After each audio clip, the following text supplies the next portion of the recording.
Como Satanás impede nossas orações. Testemunho de John Mulinder.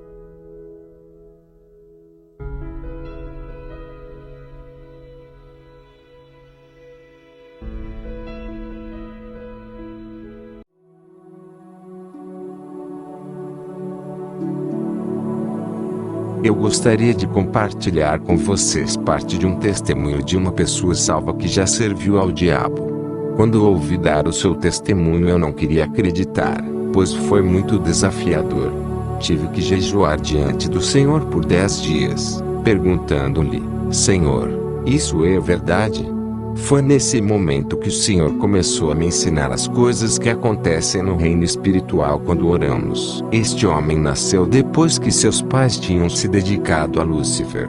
Quando ele ainda estava no útero, eles realizaram vários rituais para dedicá-lo ao serviço de Lúcifer. Aos 4 anos de idade, ele começou a exercer o seu poder espiritual e seus pais começaram a temê-lo. Quando ele tinha 6 anos de idade, seu pai o levou a algumas bruxas para que elas o treinassem. E aos 10 anos, ele já fazia tremendas façanhas para o reino do diabo. Ele já era temido por bruxas comuns. Ele ainda era um menino, mas já era tão terrível nas coisas que fazia. Quando fez 20 anos, já era um jovem com muito sangue em suas mãos. Ele matou à vontade. Tinha a capacidade de deixar o seu corpo através da meditação transcendental. E ele podia levitar. Às vezes seu corpo se levantava do chão e ficava no ar. Às vezes, ele entrava em transe e deixava seu corpo. Seu corpo ficava para trás, enquanto ele saía para o mundo, através de uma prática chamada viagem astral. Ele foi usado por Satanás para destruir ou dividir muitas igrejas, e levou à ruína muitos pastores. Um dia, ele foi designado para destruir uma igreja que estava em campanha de oração. Havia muita confusão e divisão na igreja. Ele começou a trabalhar contra ela, mas, nesse momento, o pastor chamou toda a igreja para fazer jejum. Como a igreja começou a jejuar, houve muito arrependimento e muita reconciliação. As pessoas se reuniram e começaram a orar para o Senhor trabalhar no meio delas. Elas continuaram intercedendo e clamando a Deus para ter misericórdia delas e intervir em suas vidas. À medida que os dias passavam, o homem veio de novo e de novo contra a igreja com espíritos demoníacos.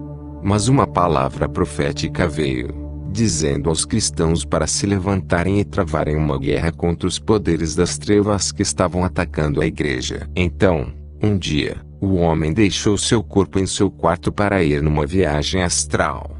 Ele liderou uma poderosa força de espíritos demoníacos contra a igreja. Agora, este é o seu testemunho. Seu espírito moveu-se através do ar sobre a igreja e tentou atacá-la, mas havia uma cobertura de luz sobre a igreja. De repente, um exército de anjos atacou e lutou contra eles no ar. Todos os demônios fugiram. Mas ele foi preso pelos anjos. Sim, preso por anjos. Ele encontrou-se detido por cerca de 6 anjos. Trouxeram-no através do telhado bem diante do altar da igreja. Ele apareceu lá enquanto as pessoas estavam orando.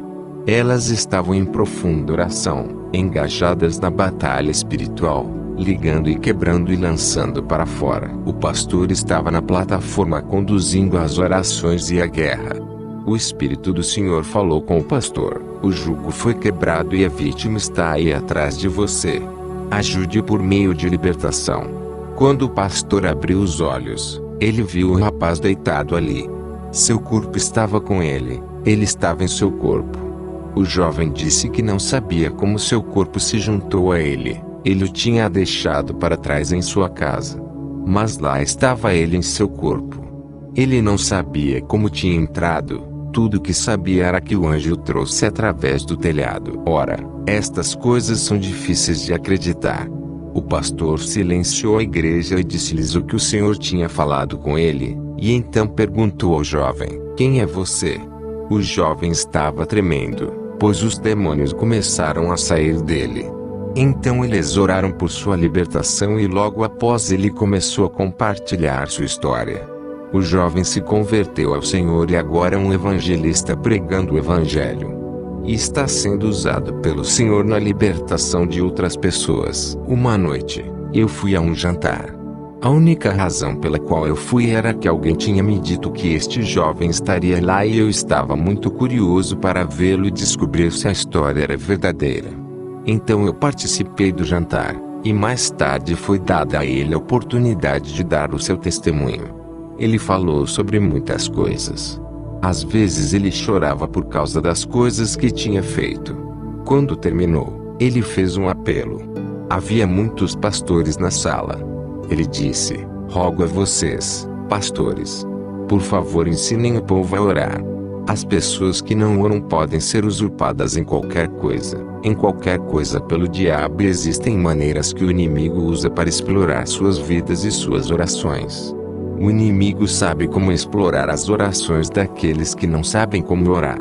Ensinem as pessoas a usar a armadura espiritual que Deus proporciona." Efésios 6:13-18. Então ele contou como levou expedições através do ar. Ele ia com outros agentes satânicos e muitos espíritos demoníacos. Era como se eles estivessem trabalhando em turnos, da mesma forma que você tem que ir trabalhar no seu turno. Ele tinha um turno regular, no qual ele era obrigado a ir e travar guerra nos céus. Ele disse que, nos lugares celestiais, no mundo espiritual, quando a terra é coberta por um manto de escuridão, a cobertura é tão densa que é como rocha sólida, e abrange toda a área.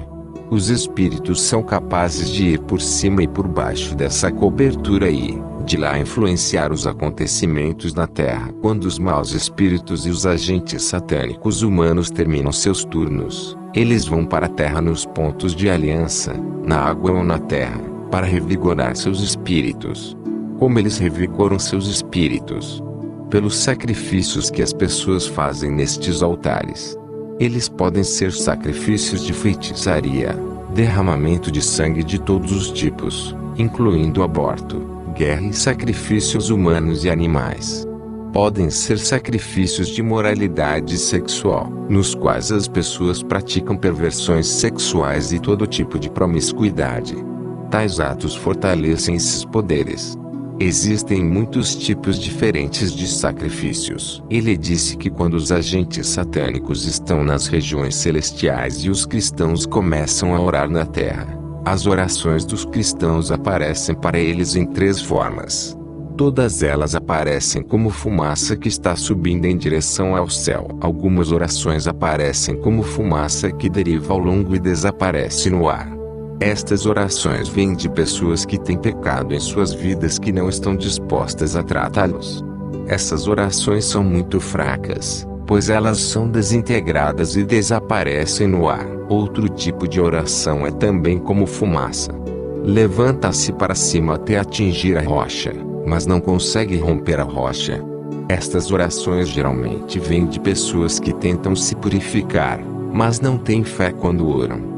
Elas costumam ignorar os outros aspectos importantes que são necessários quando alguém ora. O terceiro tipo de oração é como a fumaça que está cheia de fogo. Quando sobe, é tão quente que, quando atinge a rocha começa a derreter como cera, perfurando a rocha e atravessa. Muitas vezes, quando as pessoas começam a orar, suas orações parecem com o primeiro tipo. Mas como elas continuam orando, suas orações mudam e tornam-se como o segundo tipo de oração. E como elas continuam orando, de repente, suas orações inflamam em chamas. Suas orações tornam-se tão poderosas que perfuram a rocha. Muitas vezes os agentes do mal notam que as orações vão mudando e chegando muito perto de se tornar fogo. Estes agentes, então, comunicam outros espíritos da terra e dizem-lhes: distraia essa pessoa da oração. Impeçam-nos de orar. Detenham-nos. Muitas vezes, os cristãos se rendem a essas distrações. Eles estão buscando, arrependendo-se e permitindo que a palavra examine o seu espírito. Sua fé está crescendo. Suas orações são cada vez mais focadas. Então o diabo percebe que suas orações estão ganhando força, e as distrações começam. Telefones tocam. Às vezes, No meio de oração muito intensa, o telefone toca e você acha que pode ir atendê-lo e, em seguida, voltar e continuar orando. No entanto, quando você volta ao início. E é isso que o diabo quer. Outros tipos de distrações surgem em seu caminho. Elas podem tocar seu corpo, trazendo dor em algum lugar. Elas podem fazê-lo ficar com fome, fazendo com que você queira ir para a cozinha preparar algo para comer. Se eles conseguirem tirar você desse lugar, eles terão derrotado você. Ele disse aos pastores: ensinem as pessoas a reservar algum tempo, não apenas para a oração casual. Eles podem fazer isso o resto do dia. Uma vez por dia, eles devem ter um momento em que eles estarão se concentrando de todo o coração em Deus, sem distrações. Se as pessoas insistirem nesse tipo de oração e se permitirem ser inspiradas no Espírito para continuar, alguma coisa acontecerá no Espírito. O fogo atinge a rocha e ela derrete. O homem disse que, quando o degelo começa, ele é tão quente que nenhum espírito demoníaco pode suportar. Nenhum espírito humano pode suportar. Todos eles fogem. Aparece uma abertura no reino espiritual. Tão logo ela aparece, todo o problema na oração para. A pessoa que está orando no chão, sente que a sua oração, de repente, torna-se tão boa, tão agradável, tão poderosa e intensa. Eu descobri que, naquele momento, normalmente perdemos toda a consciência de tempo e outras coisas. Não que nos tornemos descuidados, pois Deus cuida de nosso tempo. Mas é como se você abandonasse tudo e se conectasse com Deus. O homem disse que quando as orações rompem, a partir daquele momento não há mais resistência e a pessoa pode continuar orando, enquanto ela quiser. Não há nenhuma resistência para detê-la. Então ele disse que depois que a pessoa termina a oração, a abertura continua aberta. Ele disse que quando as pessoas saem de seu local de oração, e seguem sua rotina, a abertura se move junto com elas. Elas não estão mais operando sob a cobertura. Elas estão operando sob um céu aberto. Ele disse que, nesse estado, o diabo não pode fazer o que quiser contra elas. A presença do Senhor é como um pilar do céu sobre suas vidas. Elas são protegidas, e há tanto poder dentro do pilar que, por onde elas forem, a presença toca outras pessoas também. Elas discernem o que o inimigo tem feito em outras pessoas. E enquanto elas falam com as pessoas que estão junto delas, essas pessoas também vêm para dentro do pilar. Enquanto elas ficam dentro do pilar, todas as amarras impostas pelo inimigo enfraquecem. Então, quando as pessoas que experimentaram este avanço espiritual compartilham Jesus Cristo com os pecadores, a resistência dos pecadores é baixa. É muito fácil trazê-los até a salvação. Quando oram pelos enfermos ou sobre outras coisas, a presença que está com elas faz toda a diferença. O homem disse que o diabo odeia essas pessoas. Ele disse que, em lugares onde a oração acontece regularmente desta forma, a presença de Deus vem sobre aquele lugar e não sai mais. Quando as pessoas que não conhecem a Deus entram em tal lugar, todas as amarras de repente se enfraquecem. Como você pode imaginar, todos nós ficamos olhando para o homem enquanto ele nos contava as coisas que costumava fazer e ver.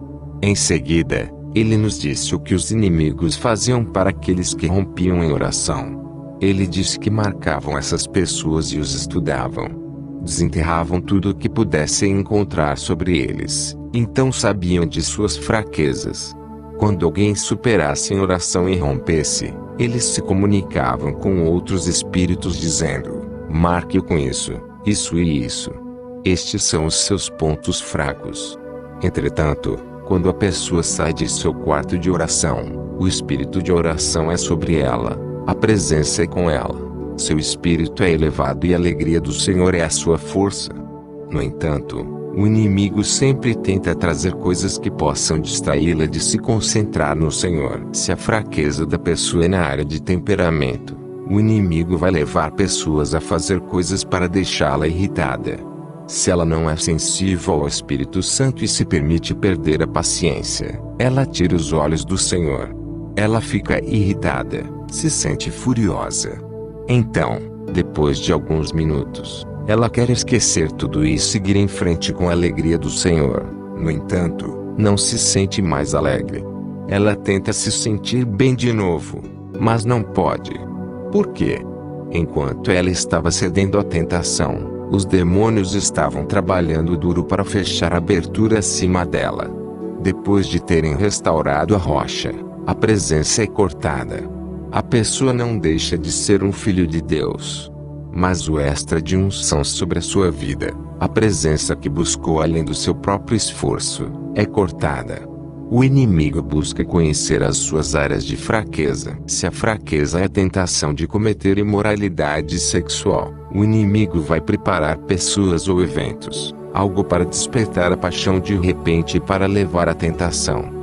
E se a pessoa cede à tentação e abre a mente para receber e entreter os seus pensamentos, quando ela volta e quer estar novamente na unção, ela descobre que a unção não está mais lá.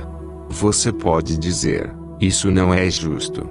Basta lembrar o que a Bíblia diz: coloque o capacete da salvação, vista a couraça da justiça. Nós normalmente não entendemos o papel dessas armas na guerra.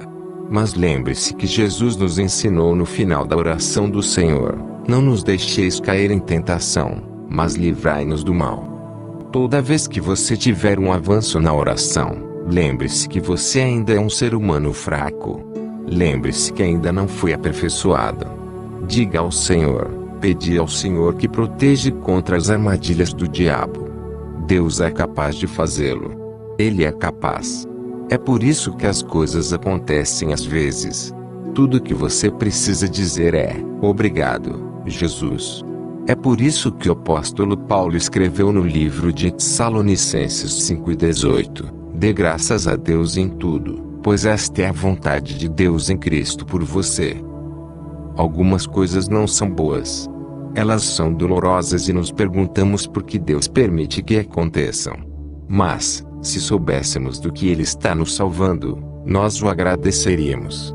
Quando aprendermos a confiar no Senhor, nós o agradeceremos em tudo. O homem disse que quando a oração rompe assim, a resposta sempre vem. Ele disse que não soube de um único caso em que a oração rompeu e a resposta não veio. Ele disse que a resposta sempre vinha, mas que na maioria dos casos, nunca alcançou a pessoa que pediu. Por quê? A batalha nos céus.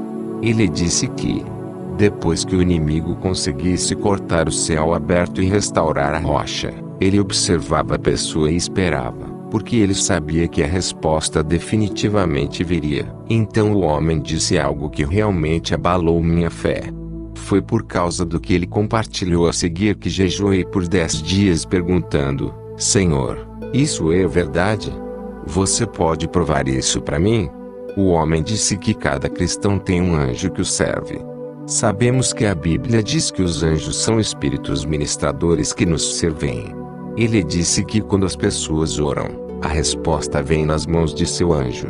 O anjo traz a resposta, assim como lemos no livro de Daniel 10. Então ele disse algo que era difícil receber: se aquele que ora sabe da armadura espiritual e está vestido com ela, a resposta vem por um anjo que também está vestido com a armadura completa. No entanto, se a pessoa que ora não se preocupa em estar vestida com a armadura espiritual, seu anjo vem a ela sem armadura espiritual. Quando os cristãos são descuidados com os tipos de pensamentos que entram em suas mentes e não lutam a batalha na mente, seus anjos vêm a eles, sem capacetes. Qualquer arma espiritual que você ignorar na terra, seu anjo não a tem quando ele te serve. Em outras palavras, nossa armadura espiritual não está protegendo nossos corpos físicos, está protegendo nossas façanhas espirituais. O homem disse que, como o anjo estaria vindo, eles o veriam, encontrariam as áreas que estavam descobertas, e em seguida, atacariam essas áreas.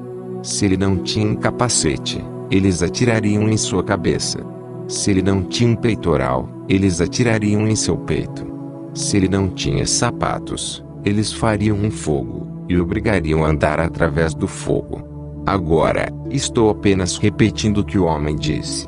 Na verdade, nós lhe perguntamos: os anjos podem sentir o fogo? Você sabe o que ele respondeu? Lembre-se, este é o reino espiritual. Eles são espíritos que lidam com os espíritos. A batalha é intensa. Quando domina um anjo de Deus, a primeira coisa que eles vão atrás é a resposta que ele está carregando, e a roubam dele. Então, eles dão a resposta a pessoas que estão envolvidas em ocultismo ou bruxaria, para que possam dizer: eu consegui isso por meio de bruxaria. Então o homem disse que eles não ficavam satisfeitos em apenas roubar a resposta. Eles também queriam deter o anjo. Eles começariam a lutar contra ele. E ele disse que às vezes eles teriam sucesso em segurar e amarrar o anjo. Ele disse que, quando isso acontece, o cristão na terra se torna uma vítima também.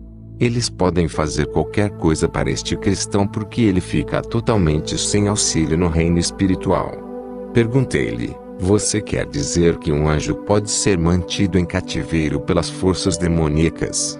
O homem não conhecia as escrituras na época em que ele estava dizendo tudo isso. Ele não conhecia os versículos. Ele estava apenas compartilhando sua experiência. Ele disse que não conseguiam segurar o anjo por muito tempo porque, como outros cristãos orariam em outro lugar, reforços viriam e o anjo sairia livre. No entanto, se o cristão responsável não orasse por ele, o anjo permaneceria em cativeiro. Então, o inimigo enviaria seu próprio anjo para o cristão como um anjo de luz. É assim que o engano vem: falsas visões e falsas profecias, falsas orientações ou conduções no espírito e a realização de todos os tipos de decisões erradas. E muitas vezes essa pessoa fica aberta a todos os tipos de ataques e escravidão. Deixei o jantar extremamente preocupado. Eu perguntei ao Senhor: Senhor, eu não quero nem tentar acreditar nisso. Isso tira toda a minha confiança, a minha segurança. Durante os 10 dias em que busquei o Senhor fez duas coisas. Ele não só confirmou as coisas que eu tinha ouvido falar, mas também abriu minha mente para entender muito mais sobre o que acontece no reino espiritual do que o homem nos disse.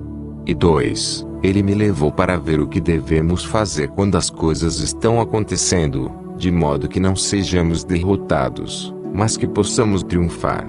Precisamos conhecer e realmente chegar a um termo com 3 coisas. Primeiro, como usar as armas da nossa milícia.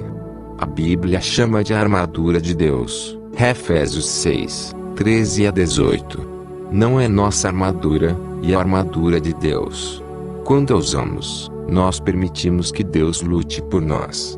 Segundo, compreender a relação entre espíritos ministradores, que são anjos, e nossas vidas espirituais, e ser sensível ao que está acontecendo em nossos corações como uma direção sobre o que precisa ser feito no reino espiritual em nosso nome. Isso nos leva à terceira coisa, o Espírito Santo. Não devemos considerar o Espírito Santo como nosso servo, que está nos servindo e trazendo-nos as coisas. Ele não corre para trás e para frente entre nós e o Pai para lhe dizer o que precisamos. Esse é o trabalho dos anjos. Ele está ao nosso lado. Fazendo o quê? Guiando-nos, ensinando-nos, direcionando-nos, ajudando-nos a orar no caminho certo. E quando essas coisas estão acontecendo no reino espiritual, ele nos permite saber. Às vezes ele nos acorda no meio da noite e diz: ore. Mas você diz: não. Minha hora ainda não chegou. E ele diz: ore agora. Por quê? Ele vê o que está acontecendo no reino espiritual. Às vezes, ele diz: amanhã sem falta. Mas você diz: não, vou começar na segunda-feira. Mas ele entende o que está acontecendo no reino espiritual. Devemos aprender a ser sensíveis ao Espírito Santo. Ele nos guia pelas veredas da justiça. Que Deus o abençoe e renova seu zelo para o combate. Amém.